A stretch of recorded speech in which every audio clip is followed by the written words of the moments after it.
Okay, we're going to make a grilled cheese. And let's see, about got enough butter. That's enough butter. I'm going to take that out of there. Then put your bread on there and slide it around to get all that butter on your bread.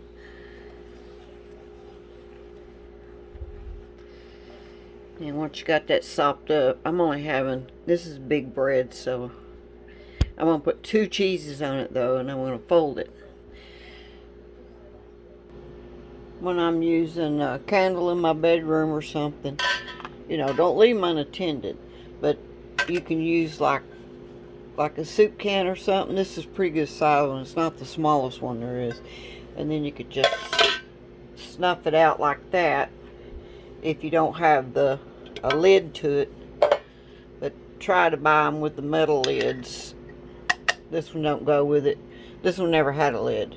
This goes to my other one. But you can use cans also to snuff them out.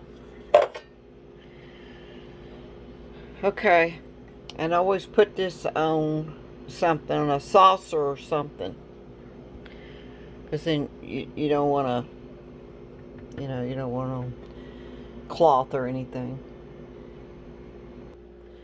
Put a lid over to help melt that cheese. Oh, I ran off and left this. Let's see. It's been 20 minutes. Oh my God, did I burn it? Let's see. Ah! Okay, let's get it out of there.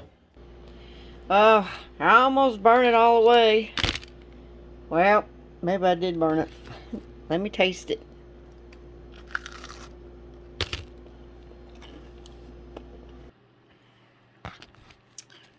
Can't see in here, can you?